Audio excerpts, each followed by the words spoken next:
Buenas tardes. El tema es lógica de la inferencia estadística. La finalidad de este video es presentar los elementos básicos que constituyen el razonamiento inferencial estadístico.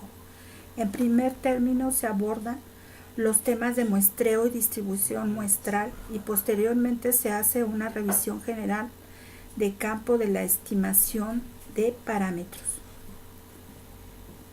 Finaliza con la presentación del razonamiento utilizado en el contraste de hipótesis. Muestreo.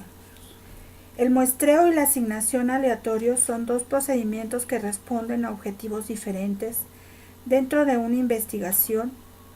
Con el primero es posible contar con muestras representativas de la población de la que se obtuvieron, es decir, la muestra reúne aproximadamente igual proporción de características de la población que son relevantes para la intervención.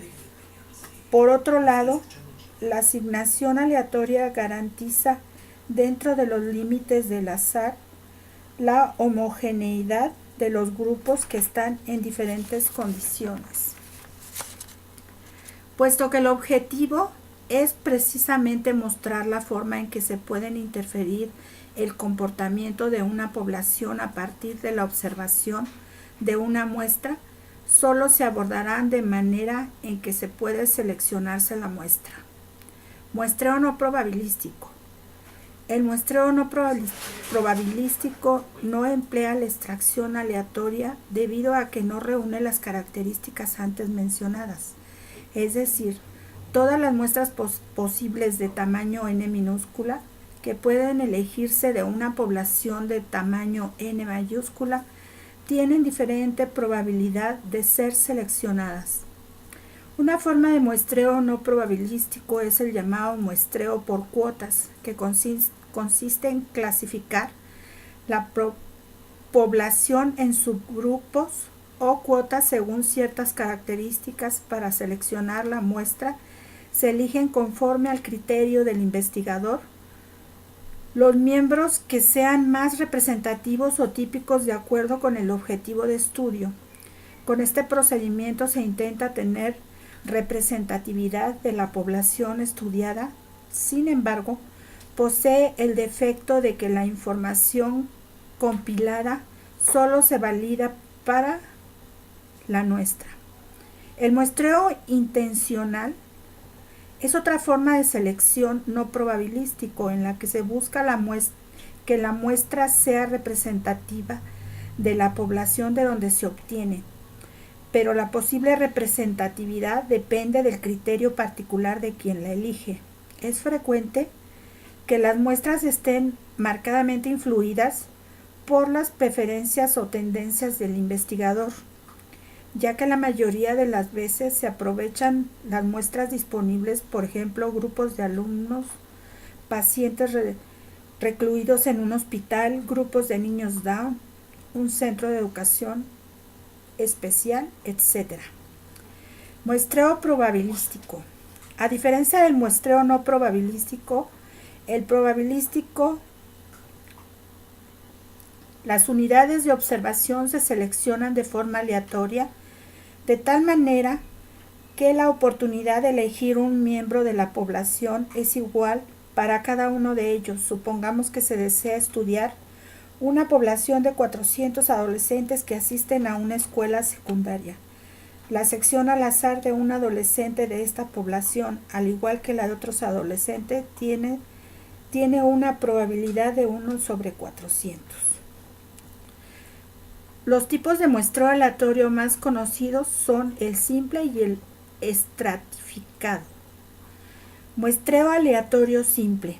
Este tipo de muestreo refiere la identificación clara y precisa de cada uno de los elementos que componen la población n mayúscula, con la finalidad de que sean numerados de 1 a n. La selección de los miembros que constituirán la muestra debe ser al azar. Es muy común considerar que la elección de cualquier grupo de miembros disponibles se efectúa al azar. Sin embargo, esta afirmación es falsa, ya que los miembros no disponibles de esta población tienen una nula oportunidad de ser seleccionados.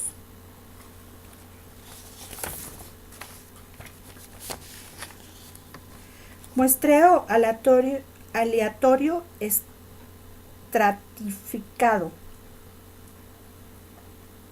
El muestreo estratificado se fundamenta conceptualmente en la suposición de la existencia de estratos en la población que, aunque marcadamente diferentes entre sí, tienen una gran homogeneidad entre los miembros que los componen. La estratificación puede realizarse de acuerdo con tantas variables como sea posible y sean pertinentes. Distribución muestral.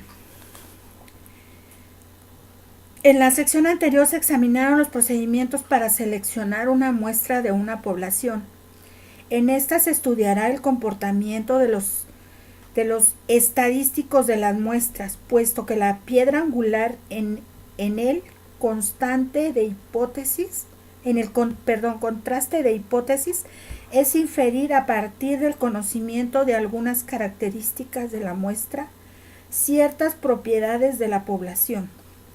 El comportamiento de las muestras se estudia por medio de la distribución muestral, ya que comprende todos los valores posibles que pueden ser tomados por un estadístico, obtenidos aleatoriamente de todas las muestras posibles de n minúscula fija de una población. Cuando se calcula la media para todas las muestras posibles, se obtiene la distribución muestral de medidas simultáneamente. Es posible calcular la distribución muestral de diferencias de medidas, esto es, una distribución de frecuencias de un gran número de diferencias entre medidas muestrales aleatorias que se han extraído de una población dada. Estimación de parámetros. Los métodos cuantitativos inferenciales se abocan a tratar dos tipos de problemas: la estimación de parámetros de una población y el contraste de hipótesis. En esta sección se abordará el primer tipo de problema.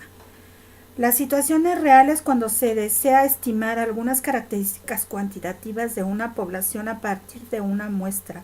Por lo general, se desconocen los parámetros poblacionales. En tales casos hay dos posibilidades, una de las cuales es hacer una estimación tomando un solo valor de la muestra, esto es, un solo punto sobre la línea, procediendo conocido como estimulación puntual.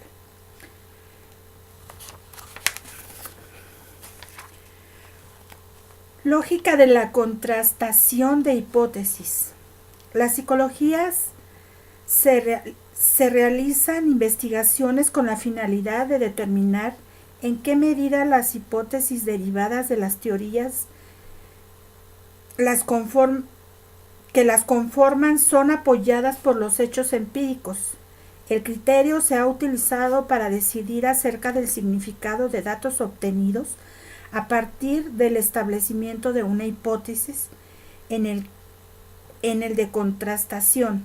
Este procedimiento comprende varios pasos, entre los que destaca la elección de un modelo estadístico que permita transformar los datos recolectados en puntuaciones estándar para que sean comparados con su valor teórico o crítico.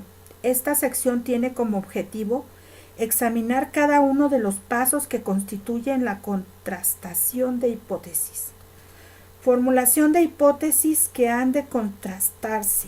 La mayoría de las veces las investigaciones se interesan en contrastar las hipótesis que existen acerca de las diferencias entre dos o más condiciones experimentales. Por ejemplo, existen diferencias en la efectividad de la desensibilización sistemática, en la reducción de la ansiedad cuando se aplica con relajamiento o sin él. Existen diferencias en la efectividad entre la imitación y el modelamiento en el establecimiento de repertorios sociales en niños con retraso en el desarrollo, el déficit en repertorios asertivos posibilita la aparición de conductas adictivas en los adolescentes.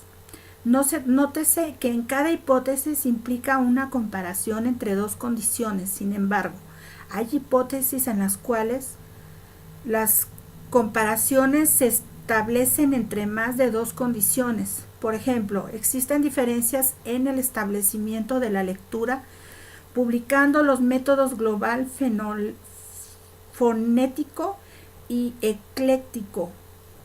Existen diferencias entre la desensibilización sistemática, la implosión y las aproximaciones sucesivas de la reducción de fobias en pacientes institucionalizados.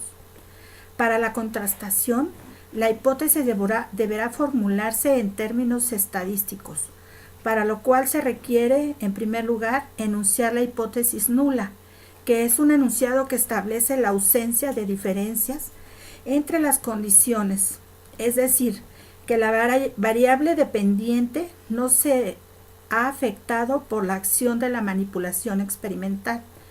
Junto con la hipótesis nula, como segundo paso es necesario enunciar la hipótesis alterna, entre paréntesis H1, según la cual, se cierra el paréntesis, según la cual cualquier diferencia significativa debería atribuirse a la manipulación experimental. Así, la hipótesis alterna es la explicación operacional de las hipótesis de investigación del experimentador. Fórmula experimental.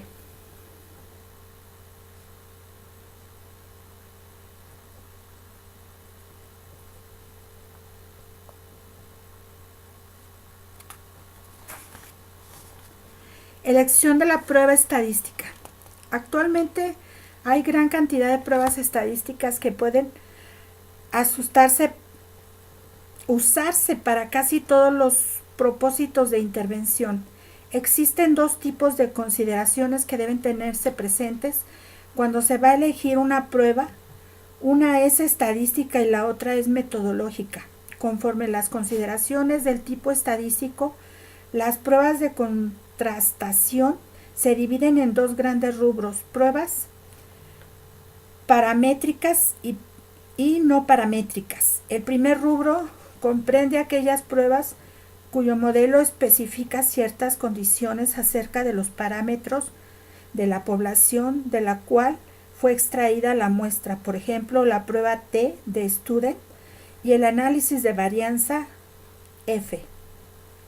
Las pruebas no paramétricas comprenden aquellas en las que el modelo subyacente no hace ninguna suposición de los parámetros de la población de la que se obtuvo la muestra.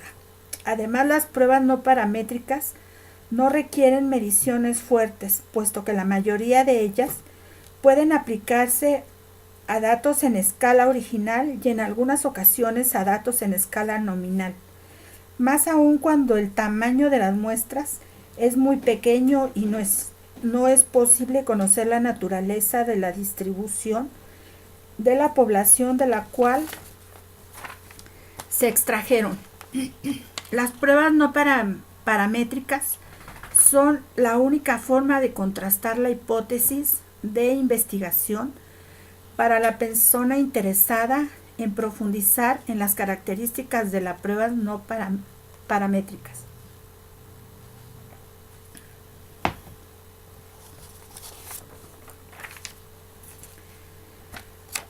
Región de rechazo. La región de rechazo es un subconjunto de valores externos de la distribución muestral que tiene una probabilidad de ocurrencia muy baja si H0 es verdadera. Esta región queda determinada por el nivel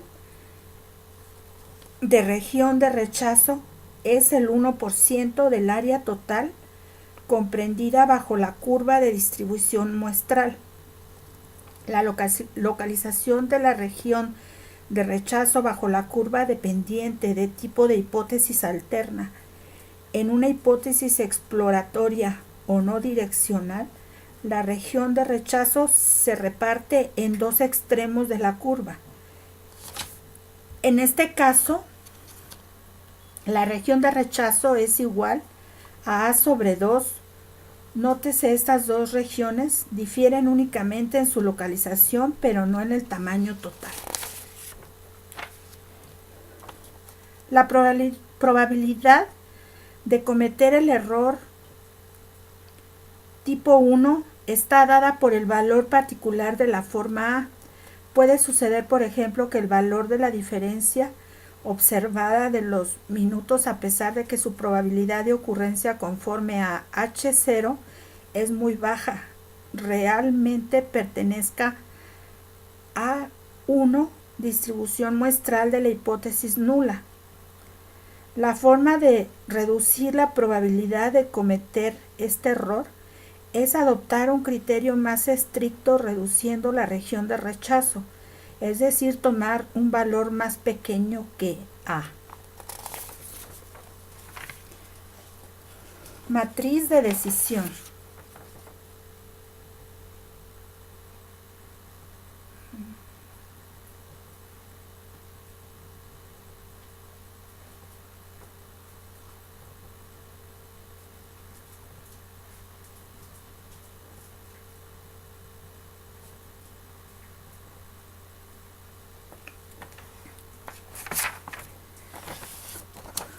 Dada la reacción que existe entre estos dos tipos de errores, la opción más adecuada de un investigador para concluir acerca de su investigación, en el caso de encontrar significación estadística, es afirmar que existen evidencias de que dos tratamientos producen efectos significativamente diferentes, ya que la probabilidad de la certeza de esta afirmación es más alta que la probabilidad de que no lo sea.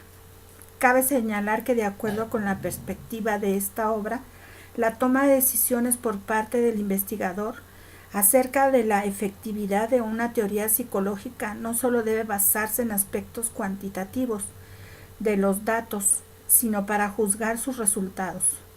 Habrán de considerarse criterios de tipo cualitativo, como los mencionados en otro capítulo en la sección que trata de criterio experimental y crítico.